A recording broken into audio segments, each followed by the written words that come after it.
PM drone दीदी 2.0 है, जिसको लॉन्च किया गया है। ठीक है, इसके बारे में जानकारी लेते हैं।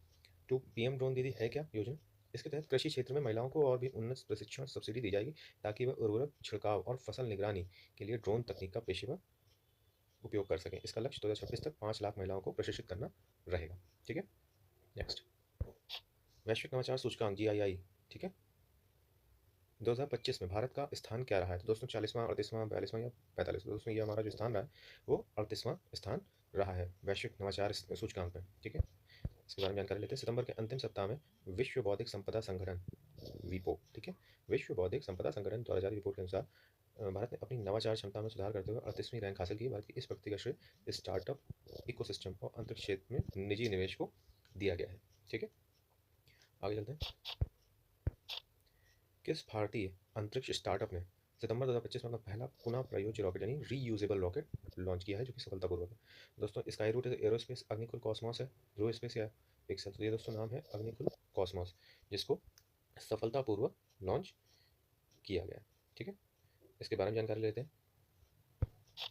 अग्निकुल कॉस्मोस ने सितंबर 2025 में अपने रॉकेट अग्निबाण एस, नाम ध्यान रखिएगा, अग्निबाण एस का सफल परीक्षण किया, जो आंशिक रूप से पुनः प्रयोग यानी रीयूजेबल है। ठीक है, अभी तक हम लोग क्या करते थे, जो रॉकेट्स ऊपर जाते थे तो उसको हम फिर से यूज़ नहीं कर सकते, तो ये रीयूजेबल है। यह भारत के निजी अंतरिक्ष क्षेत्र के लिए एक बड़ी उपलब्धि है, जिससे उपग्रहों को कक्षा में भेजने की लागत 30% का कम हो जाएगी।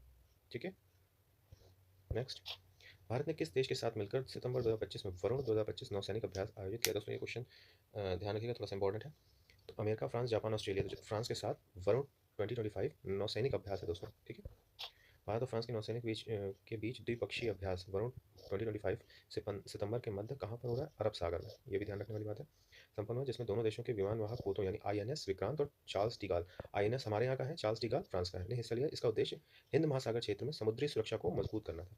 ठीक है, वर्ष 2025 का प्रतिष्ठित अंतर्राष्ट्रीय बुकर पुरस्कार इंटरनेशनल बुकर प्राइज इसे दिया गया? गीतांजलि श्री, मार्शल सिल्वा ब्राज़ील, शेहान करुणातिलक, एनी एनॉक्स? तो दोस्तों ये जो मार्शल सिल्वा है ब्राज़ील की, उनको ये जो पुरस्कार है दिया गया है। कब दिया गया है? सितंबर 2025 में। ठीक है, ये ब्राज़ीलियाई एक लेखक है, जो इनका एक उपन्यास था द अमेजन विस्पर, उनके लिए इसको ये पुरस्कार दिया गया। किससे संबंधित था?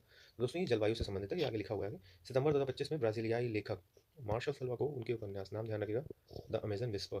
कभी कभी बुक्स का नेम दे देते हैं और उसके सामने राइटर के लिए पूछते हैं, तो ध्यान रखिएगा, उसके लिए इंपॉर्टेंट है। तो ये मार्शल सिल्वा है, जो द अमेजन विस्पर की